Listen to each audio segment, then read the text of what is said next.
What's going on, YouTube? Welcome to Fresh Review. Today we are reviewing WWE's latest PLE, and that is Bash in Berlin. As I'm recording this, Bad Blood is coming out today, so I will give my Bad Blood predictions later on in the video.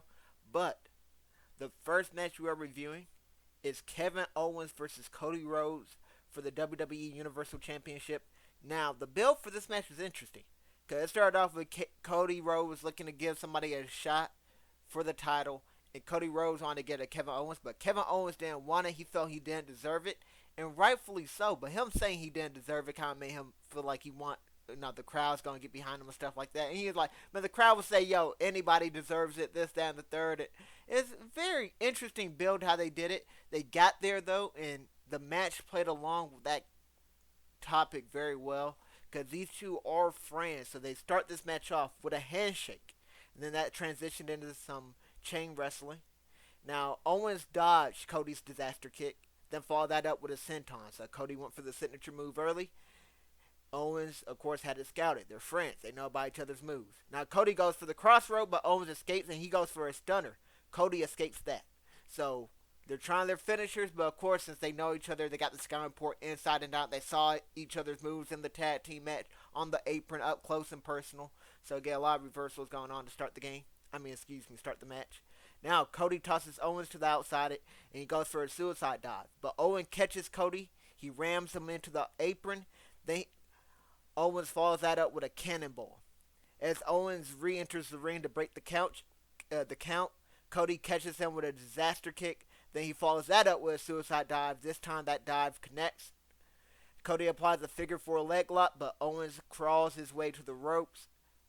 Owens knocks Cody off the apron and into the barricade. Owens delivers a frog splash onto Cody at ringside. Cody and Owens both delivers a clothesline that leaves both fighters down in the center of the ring. Cody gets up, he lands a scoop power slam to Owens, then he follows that up with a disaster kick. This gets a 2 count of first near fall of the match. Owens catches Cody's cutter attempt. Rhodes went for the Cody cutter. Owens caught him and then lands a German suplex. It is a great counter. Owens follows that up with a super kick, then goes for the pop-up power bomb. Cody springs off the ropes to deliver a Cody cutter. Great transition here. Another 2 count. Now Cody and Owens trade blows in the center of the ring. Owens gains the advantage and delivers a sick neck breaker. This gets a 2 count. Owens delivers a rolling senton from the top rope to Cody. Near fall. Cody goes for a disaster kick, but Owens kicks him in the stomach to counter. Owens goes for the stunner, but Cody reverses into a crossroads. Near fall. Best near fall of the contest so far. Owens delivers a fisherman brainbuster suplex from the top rope. Near fall. This was perfectly executed. Nasty looking too, but totally safe. Owens and Cody trade strikes again in the center of the ring. This time Cody gains the advantage by landing a drop down uppercut. Cody goes for the disaster kick, but his knee buckles. Now this is when it gets interesting. Owens thought about capitalizing on Cody's weakness, but he hesitates. Now they hyped up this knee injury before the match. They did it on Friday night, saying Cody got hurt during a live event, and they hyped up the knee injury. Now this knee injury comes back into effect. Rhodes said he was good to go. Owens said, "Nah, I don't think you're 100%." Owens doesn't capitalize. Rhodes tells Owens his knee is fine, so Owens attacks it anyways. Owens goes for the powerbomb onto the apron, but decides not to do it. He hesitates. Don't want to do that to his friend. That changed many people's careers. Put him on the shelf for a few months. So Owens doesn't go for that. He throws Cody back inside the ring, and he lands a stunner instead. This gets a near fall. Cody goes for the crossroads trifecta, but Owens reverses the third crossroad to deliver another stunner. Near fall. I thought Owens might have won. Now this is interesting. I want to talk about this crossroad trifecta. I like it a lot, but I think Cody's doing it too much. I think the trifecta working on Roman, who had this historic 1,000 day plus reign, makes sense. You want to end it with 3 crossroads in a row. But this man Owens ate 2 of these and then reversed the third one. Like he should be stunned, and like the only reason Roman was able to get out of those crossroads because interference. You shouldn't be able to hit 2, then have the wherewithal to escape it and then hit a finisher, but that's a different story. But when this second stunner hit, I thought we got a new champion. And now we got the actual finish. Owens goes for a swanton bomb, but Cody gets the knees up. Cody connects with the crossroads for the 1-2-3. I think he only did one. I don't think it was a trifecta here. But the crowd, standing ovation during the stare down to start the match. You got some in your face chants. They said that in German. Cody and Owens KO chants, Cody Rhodes chants. You got some This Is Awesome chants. The crowd was electric in Berlin. These European crowds have been awesome. WWE going overseas has been a major success in my opinion. Commentary wise, we got a major error by Cody getting into a slugfest with Owens. That's what Wade Barrett said. And then Owens does not want to attack the knee because he doesn't want a tainted victory. That's a great comment by Cole because Kevin Owens was talking about that as well. I forgot how he got his Universal Championship. But I think somebody might have got injured in the match or something, and then they tried to discredit it years later about KO's title and all that. So not wanting the tainted victory is a great call there by Cole. And then Wade said, "Where's the killer instinct by Owens here?" Cody had the injured knee, not going for the kill. No Mamba mentality. And then we all have an angel on one shoulder and a devil on the other. The problem for Kevin Owens is that the angel is currently having the louder voice. That's a great quote there by Wade Barrett. I really do like the dynamic of Wade Barrett and Cody Rhodes. I said Cody Rhodes. Michael Cole. Now, they split them up. Now we have Wade Barrett and Joe Tessitore on Monday Night Raw. Cole and Graves on SmackDown. Cole and Graves always been my favorite duo. But I really do rock with Wade Barrett as well. And him and Joe, the first week, wasn't that great. I think Joe has been getting better and better. And then, of course, they're gaining more and more chemistry. So I'm even liking the tag team commentary duo Joe Tessitore and Wade Barrett. But let me know what you guys think of that duo. And then Cody and Owens did embrace each other after the match. And I was worried about a potential Kevin Owens heel turn, but we don't get that here. This truly was a great match. I'm giving it a 4.30 out of 5 stars. I'm done doing the range, by the way. I used to do a range saying I could see it going from here to here. I'm just giving the exact number now. So, you disagree, fine. You agree, fine. But I'm not trying to be middle grounding with the range or anything like that. You're just getting the exact number. Like it, hate it, love it. I don't care. No, but if you guys want me to bring back the range, I bring it back. But I do think going with the grade is just better than bringing out the range. But that will bring us to our next match. Jade, Cargill, and Bianca Belair versus Alba, Fyre, and Isla Dawn, the Holy Union. Now this is for the Women's Tag Team Championship. These are the former Tag Team Champions who were never pinned, finally getting their rematch. So Jade, Cargill, and Bianca are looking to gain back their titles. They lost that Triple Threat Tag Team match. Wow, it was so long ago. Was it Clash at the Castle? Yes, I believe so, because Holy Union won it overseas in Scotland. So, here we go. Starting off the match with Dawn and Fyre try to jump Bianca to start the match. So, Jade entered the ring to assist. So, all 4 ladies are in the ring to start the match. Jade takes out Dawn, and Bianca delivers a gutbuster to Fyre. Bianca delivers a stolen vertical suplex to Dawn. Bianca goes for 10 punches in the corner to Dawn, but to Fyre, my bad. But Dawn interferes, allowing Fyre to take advantage and toss Bianca into the ring post.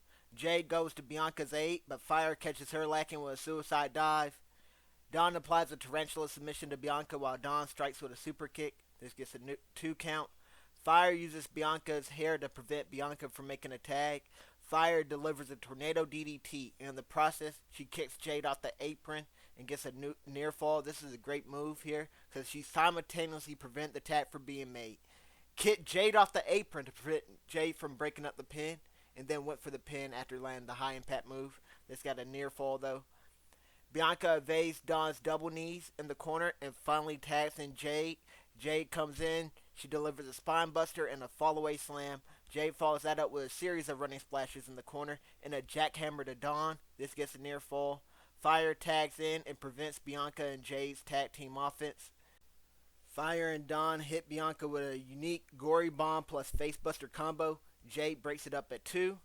Jade delivers a big boot that sends Dawn outside the ring. Jade and Bianca lift Fyre above their heads, then drop Fyre face first on the canvas. With an assist from Jade, Bianca does her patented springboard moonsault on the Fyre. Fyre kicks out at 2, but Dawn was supposed to be there to break this up. Dawn was late, but Fyre still kicked out, and that's what actually made this really good, because We've seen it before, where, for example, the Damian Priest versus Gunther match. Excuse me, no, Damian Priest versus Seth Rollins, where Priest doesn't kick out, and it's like, whoa, what the heck? It's a botch. I'm not sure they went and had the meeting after that, but you gotta kick out. Even if somebody isn't there to be break it up or anything like that, you have to kick out. And that was a great job there by Fyre to kick out, because if this match right ended right here, it'd been anticlimactic, wouldn't been as good. It still had a little bit more in the tank, and they continued fighting. Dawn kicks out. No, my bad. Dawn kicks Jade out of the ring. Bianca attempts to KOD Dawn, but Fyre stops her with a headbutt. Headbutt. Now we got the actual finish.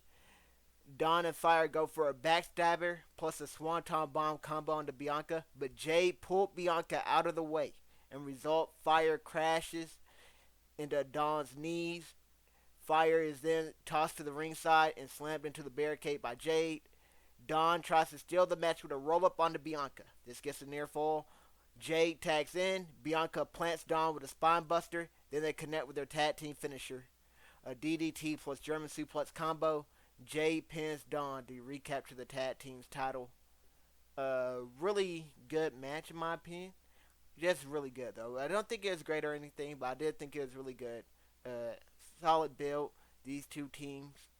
Now I wonder where they go here, because it's basically like you went back to where you were after Mania. You went back to Bianca and Jade.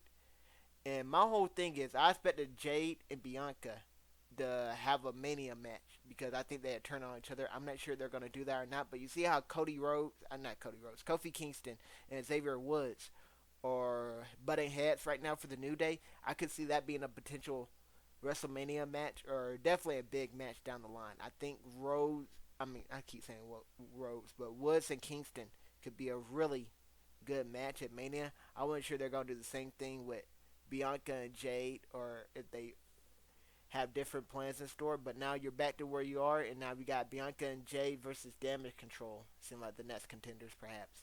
So there's that. But like I said, I thought this match was really good. I'm going to give it a 3.75 out of 5. You know, the crowd was okay-ish.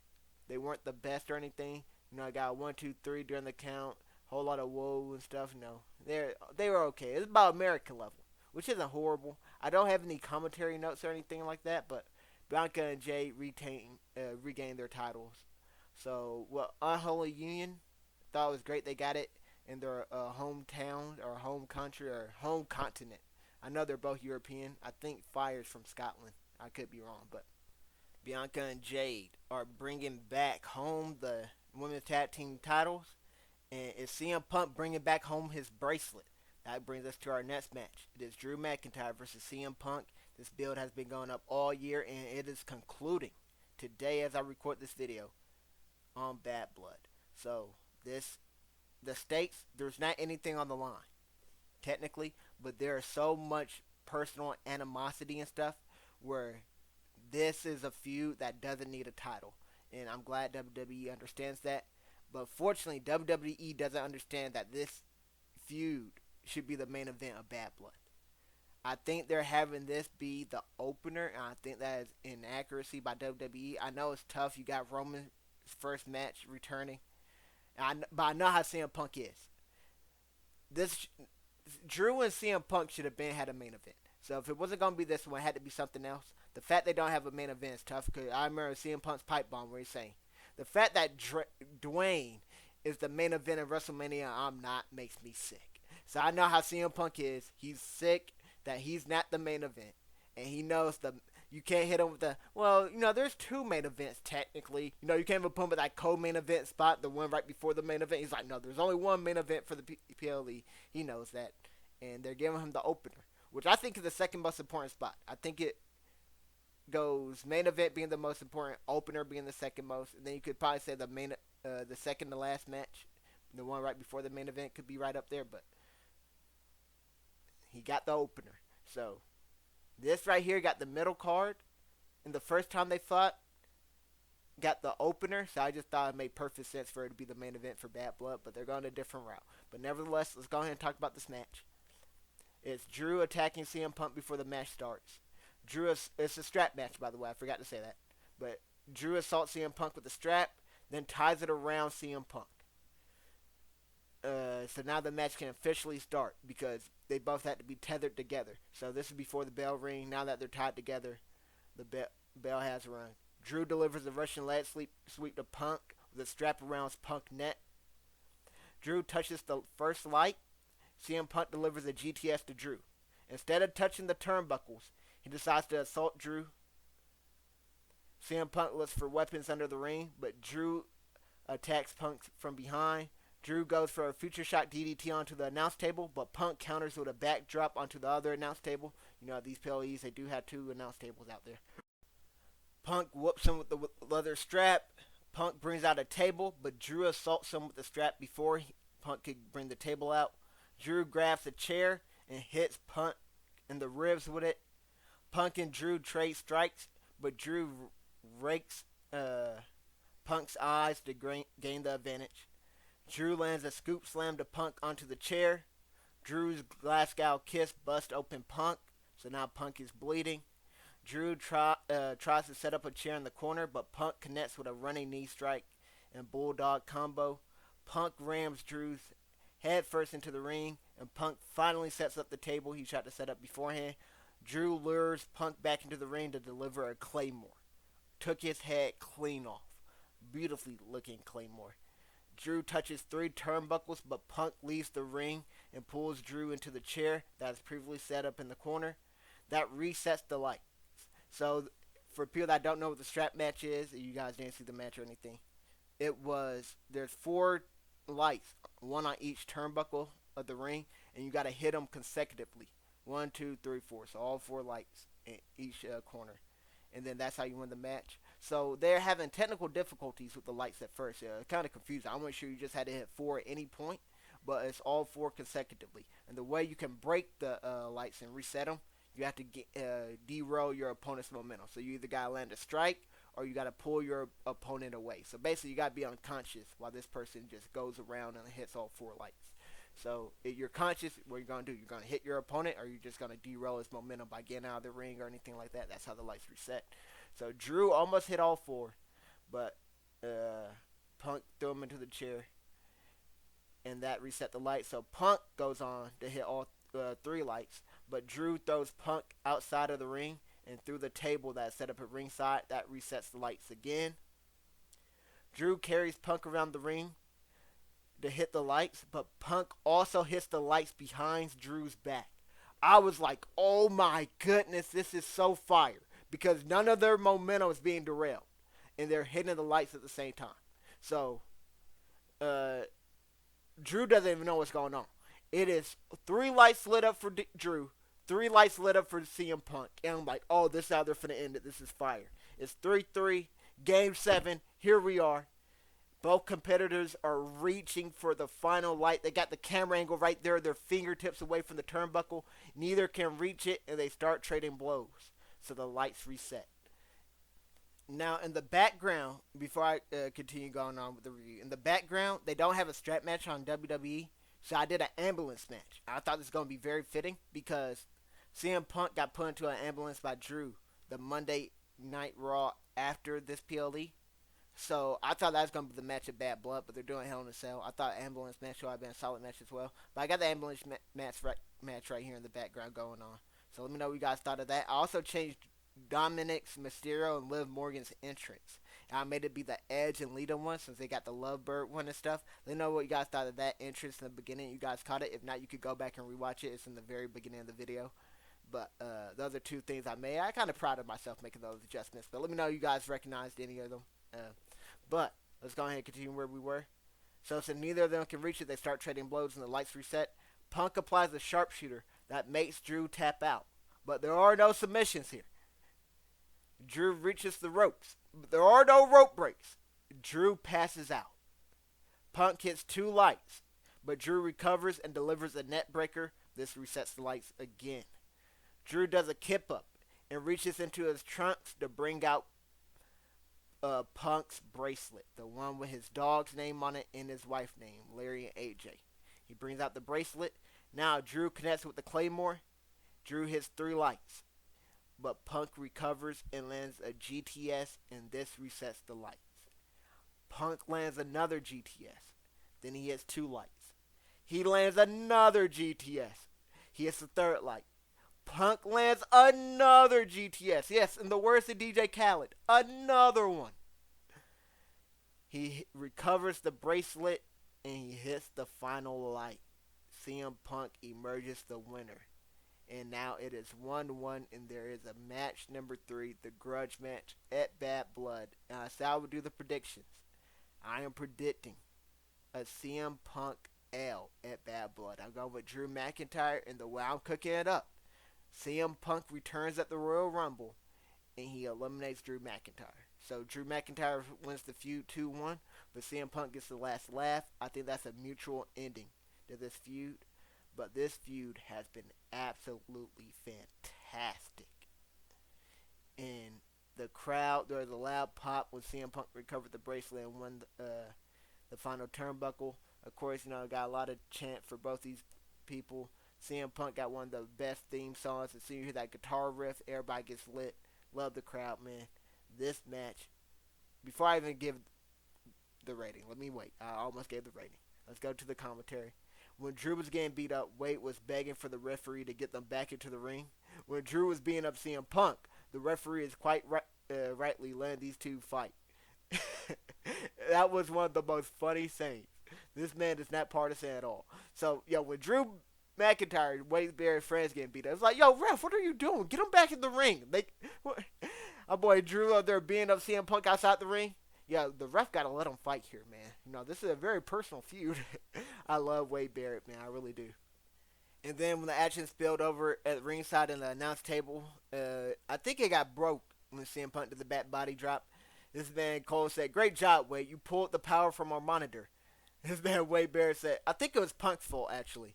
It reminded me of this moment in Chainsaw Man. Not really a spoiler or anything, but, it's one of those, Denji did it. When you got the cookie crumbs on your face and stuff, you're like, try to blame somebody else for eating some food, but you got the cookie crumbs on your face as evidence. It's like, no, Wade, we saw it was you, Wade. We saw it was you. But he tried to blame Punk. And then a decade he waited to win a match here in WWE. It must have felt so damn good. That's Michael Cole's line after the match. And it's crazy to think it has been a decade since Punk won an actual match in WWE. And is that correct? I'm not sure. At least on a PLE. But has it been he hasn't won a Raw or a SmackDown match? I'm trying to think. No, it's not like he had to win a match before. I guess on a PLE. So maybe I got the notes wrong on my thing here. But man, this match was absolutely fire. I've never seen a scratch match before. And it's one of those matches I don't want to see too often. Only when the scenario called for it. And both these guys had experience in this type of match. So maybe that's why it was so good. And maybe the feud was just so good. But I'm going to give it 5 stars out of 5. So that is our 4th legendary rating we have given so far. So at the end of the year, I want to do a top 10 match thing as well. So this match will definitely be on there since they're only giving out 4 legendary matches so far. So we got to do a top 10. Another thing I will say, it's very tough for me to grade matches that I don't grade as I'm watching them. So for example, I haven't been grading Raw and SmackDown. I think going into next year, 2025, I will grade Raw and SmackDown. I won't do a video on it, but I will be posting on X what my grades are for each match on Raw and SmackDown. So you guys want to know what I think of Raw and SmackDown matches, you have to follow me on X. I will start linking my other social media accounts onto YouTube and stuff, so I can do some cross-branding that way, try to grow a larger audience. But that was a match I thought was a 5 out of 5. We're going on to our next match, which is Liv Morgan and Dirty Dom versus the Terror Twins. The 2 years of brotherhood finally comes to an end, and this is a great rivalry. Betrayal by Dominik Mysterio and Liv Morgan, but some can say it was betrayal by Damian Priest and Rhea Ripley. At least that's what the Judgment Day would say. But this match starts off with Dom and Priest being the 2 main dudes in the ring. Dom starts off by running away from Priest. Priest unloads onto Dom in the corner, then drops him with a leaping clothesline. Priest drops Dom with a big boot, and Dom makes the tag. Rhea drops Liv with a drop kick, then tosses her aside like a rag doll. Rhea grounds and pounds Liv. Now, I won't lie to you, I would not mind being Rhea or Liv in this scenario. But after the ground and pound, Rhea does the Panda Eddie shoulder roll before landing a vertical suplex to Liv. Liv tags out. Now Priest comes back in. Priest clothesline Dom outside the ring and assaults him at ringside. Liv distracts Priest. This allows Dom to knock Priest off the apron, then into the steel steps. Dom lands a springboard senton. This gets a near fall. Liv takes a cheap shot to Priest while Dom distracts the referee. Dom connects with a tornado DDT. This gets another near fall. Liv delivers another cheap shot to Priest. So Liv is now gaining a lot of heat here by hitting the guy. Priest can't really hit Liv back. Although Mommy be getting hands to everybody in the Judgment Day. Mommy believes in equals rights and equals left. Damian Priest, he's only going to hit the guys and stuff. So Liv just taking these cheap shots over and over. Because she know ain't no harm finna come to her. At least from Damian Priest, that is. But Dom goes for the Eddie Guerrero shoulder shrug suplex. But Priest counters with a broken arrow. Now the hot tag has been made to Rhea, who destroys Liv. Rhea hits Liv with a German suplex. Follows that by hitting a running knee. Dom tries to distract Rhea, but Rhea delivers a back elbow to Liv. Rhea already knew what Dom was trying to do. Rhea didn't even take her eyes off of Dom. Just pow, hit Liv right there. Hurt the footsteps. Yeah, have you ever seen those horror movies or those karate movies where they make sounds when they run in from behind trying to ambush somebody? That must have been what Liv did here, because Rhea just pow right there. Hurt her coming somehow. Rhea goes for the riptide onto Dom. In this place would have exploded, disconnected, but Liv saves him and delivers a backstabber to Rhea.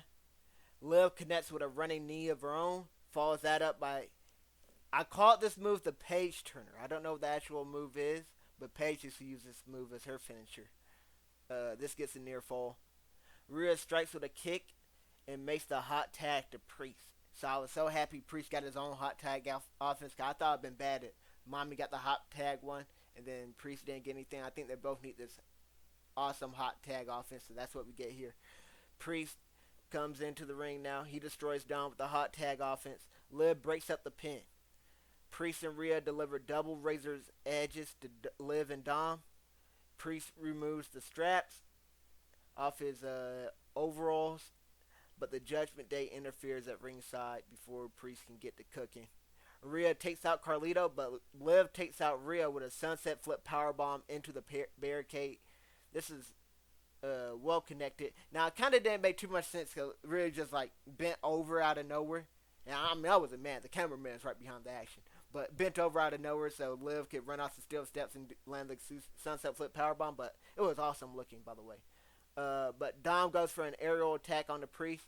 But Priest catches him for the South of Heaven choke slam. Finn Balor comes in, though. He delivers a sling blade onto Priest while the referee is distracted. Dom positions Priest onto the middle ropes and connects with the 619 and a frog splash. Now, I thought this was going to be how the Terror Twins lost. But nope. Near fall. Priest kicks out at 2. Dom tags Liv in. Liv attempts a suicide dive onto Rhea. Liv tosses Rhea back into the ring. Actually, I said attempt here, because this bout near barely connected. Liv bout near overshot it. It connected just enough, but Liv bout near overshot it, and that's really dangerous. You just dive out the ring, and then you don't get caught or anything like that. But Liv tosses Rhea back into the ring and lands a springboard arm drag. Priest takes out all the members of the Judgment Day with super kicks at ringside. Priest turns Balor inside out with a clothesline onto the announce table. Then Rhea headbutts Liv, then breaks her in half with a riptide, and the pin might have been the best part of this match. Had her legs up in the air, had her folded like a pretzel. I'm not even sure that's PG, in the words of our truth, but what a match this was. I thought this match was great. I'm giving it a 4.15 out of 5 stars. I thought this really was a great match. Good build, good stuff like that. It's great to see the Terror Twins in action. Of course, we got interference. I think the right people won. So when that goes on to our next match, by the way, I think the right people won. At Bad Blood, we got Liv versus Rhea for the women's tag. I mean, not women's tag, just the women's championship. And I think Liv Morgan should retain here. And I think I said this prediction as well, but I want Liv Morgan to hold this title until the Elimination Chamber. She should drop it there when she has 5 opponents she already faced before, and they all just hit her with finishers. And Rhea should get the last laugh here. But Rhea should be the one that eliminate her, And I don't care if Rhea wins at the Chamber or not, but I think right now Liv should get a couple more defenses. So I know she beat Rhea already, so that's the Liv Morgan Revenge Tour. Becky, Zelina Vega. She needs two more people that she could defend against during that time, and they're all in the Chamber, and they all just beat the heck out of Liv. Liv could even be the last person that enters, and then just gets jumped by everybody as soon as she enters. That'd be awesome, because I think the best Chamber matches are when you know there's going to be a new champion early on. So the champion's the first one eliminated, like, oh my goodness, it's going to be Fyre. We will have a new champion. So now you just wonder who it's going to be. But that's that match. Now, when it comes to Priest versus Balor, I think Priest should win. I don't think both Terror Twins should lose. Right? Not Terror Twin number one and Terror Twin numero uno should both lose. But maybe they will. I could see WWE making the Judgment Day come out on top that way. Just have a great pay-per-view showing. That could be a very well thing, but I want Priest to get the dub here. Because I think Rhea is more bulletproof than Priest. I think a lot of people like Priest, but I think a lot of people love Rhea. So I think Rhea could take the L and still be okay, where Priest maybe not. The only time I want to see Priest lose to Balor is the Demon comes back. So we get Demon Balor back. That would be a dope L to take. But I don't think Demon and Balor would be making an appearance of Bad Blood. But that's the end of the match. For the crowd, we got the We Want Mommy chants. You also got the Who's Your Daddy chants. Those who directed at Dirty Dom. And then commentary-wise, we got Dom and Liv have success in mixed tag team. They beat Rey Mysterio and Zelina Vega. So that's a great callback by Cole. Trying to end a Monday Night Raw matchup. I forgot about them having experience in that match before. And now Dom and Liv, y'all all got to get in there. The match is about to start. Are you scared? This is Cole making fun of them before the match. And then that's your problem. You want to rush everything. A great lover like Dom takes his time. Cole responds, I wish I did. Barrett responds, so does your wife. That's a great quote right there. Talking about how Wade Barrett want Dom and Liv to just rush in there and start the match right away. But the back and forth right there is awesome. And then you got the, oh yeah, I'm supposed to be unbiased. Said Cole. And then nearly eradicate the Eradicator herself. I thought was a great line by Wade. I forgot what that oh yeah line by Cole was about. And we also got some, Cole also said, I hope Dom signed the prenup. I forgot about that line, but that line was also very awesome. But now we got the main event that you see in the background. Randy Orton, the Legend Killer versus the Legend, the Ring General, Gunther. And this was a fire build because it was a callback from the King of the Ring finals where Gunther got a fluky win because the referee didn't see that the shoulders were up and all that. So that was intentional long-term booking. Triple H cooked. Because you guys remember my review on the King of the Ring stuff. I knocked that match. I took it out of the good category. Cause I'm like, it's a botch ending. In WWE, they're notorious for just like skipping right over the botch ending, not coming back to it. I remember the the TKO victory that Randy Orton took from Brock Lesnar. I'm like, these two are finna fight each other again. But, that never really happened. They did cross paths again in the Royal Rumble. And they had, I believe it was Orton and Kofi and somebody else. I want to say Ricochet. Eliminate Brock Lesnar. They all work together, eliminate. I thought that was okay, but I expect to see a one-on-one match between them. But this callback right here, and how everything tied together, awesome. And Randy Orton's a great first opponent to add credibility to a title reign. So this had Ludwig Kaiser introduce Gunther here instead of Samantha Irving. I thought it was nice that Kaiser came out there as well. And of course, this is for the WWE World Heavyweight Championship. It's in the King General's home country. And the match starts with physical chain wrestling, very similar to the last time these boys fought. Gunther drops Orton with a knife-edge chop. Gunther gives Orton a neck twist. Orton and Gunther trade blows, but Gunther wins with a vicious chop. Gunther squeezes Orton's head on the ring post. Orton reverses and Irish whips Gunther into the steel steps. Orton Irish whips Gunther again, this time into the steel steps for a second time. Then Orton delivers 4 back body drops to Gunther onto the announce table.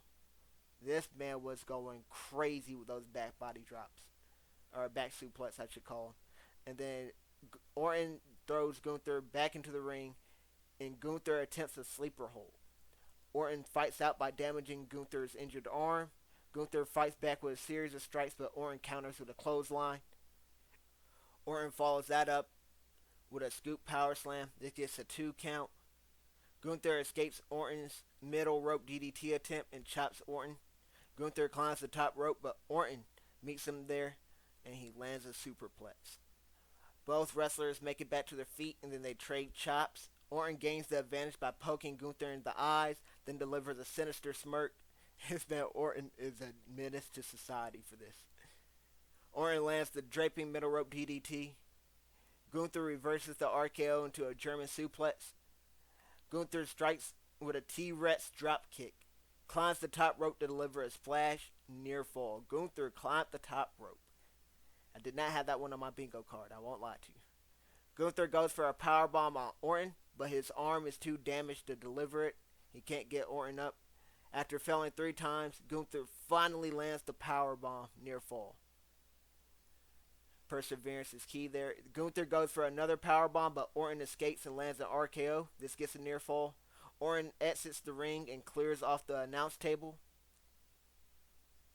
Orton delivers another back body drop to Gunther, this time on the steel steps. Orton bounces Gunther's head off the steel steps. This man Gunther is getting brutalized here. Orton climbs the steel steps to deliver a back body drop to Gunther through the German announce table. Orton poses at the top of the steel steps. So he did that back suplex slam off the steel steps onto the announce table, and then Orton was posed. And I was like, this man might win. It did creep into my mind. I won't lie to you. I said, this man might win. He's dominating right now. Orton goes for the RKO again, but this time Gunther counters. Then he applies the sleeper. Orton escapes the sleeper, but Gunther chops Orton in the back, then reapplies the sleeper. Orton drops Gunther, so the hold is broken, but Gunther reapplies it again. Gunther lands some elbow strikes to Orton, then locks the sleeper all the way in. Orton goes to sleep, and Gunther retains the title. That is how the match ends. Alright, the crowd, they sung Orton's entrance. Paris, France, or Lyon, France, my apologies. They started doing that. Now everybody, has been singing Orton's entrance everywhere it goes. Standing ovation during the stare-off to start the match. The crowd got the wave going during the match. Even Orton joined in on it at one point. You got RKO chants. You got this is awesome chants. You got holy-ish chants, especially when Gunther went through the table. You got the let's go Gunther, and then Randy Orton chants as well. The commentary, Randy Orton took on Ludwig Kaiser a couple weeks ago. All that data has been downloaded into the mind of Gunther. That was said by Wade Barrett. I thought that was an awesome callback as Gunther is on the at ringside watching the match, saying that Gunther is taking notes. And now I'm trying to think back. Has Gunther ever been in this type of pain before or trouble? That's Michael Cole as well. Cause I was kind of concerned for Gunther as well. I said, this man is getting massacred in his own country. And then Randy Orton's hearing the voices, and they are in his head for once. The audience knows what is coming next. And I have the RKO callback. I believe that was Cole that said that, but it could have been Wade. I don't have the notes here. And then Gunther made me eat my words. The ring general knows best. And that's what Wade Barrett said after Gunther went for 3 power bombs in a row, and he failed all 3. I like Gunther. You might have just go to a new move, bro. This ain't going to work. But he kept going for it, and he connected. 4th time the charm. You don't hear that very often in WWE. But I thought this was a great match. It made me reevaluate the last match even more. So I will have to go back and see which one was better in my opinion. But I'm going to give them both the 4.45 stars out of 5. So yes, I'm changing the King of the Ring one. Because the reason I knocked it, because I didn't think they were going to go back and do anything different here. But now that they did, it makes the King of the Ring one look like a part 1 of a movie that ends on a cliffhanger. And then you get the sequel right here. So I think all that stuff ties in really well. So I'm giving both 4.45 out of 5 stars. So yes, I'm changing the King of the Ring one. And that will conclude this video. So as always, thanks for watching. Hope you guys enjoyed. I hope to see you guys on the next one. I don't think I gave the predictions for WWE's other 2 matches. So I know there's a tag team match. I'm going with Cody Rhodes and Roman Reigns winning. Unless The Rock shows up. If The Rock shows up, and that's why I think it's the main event, then I'm going with the new bloodline. I know it's tough to have that caveat in there, but I got it in there. Hate it or love it. And then the other match is Bayley versus Nia Jax. I'm going with Nia Jax. I don't even care if they do a Tiffany Stratton cash in. I think it's too early for any of that nonsense. So they might tease it, but it won't happen this early. So I got Nia Jax there. So you enjoyed this video, let me know in the comments, and subscribe. Bad Blood will be coming out next week.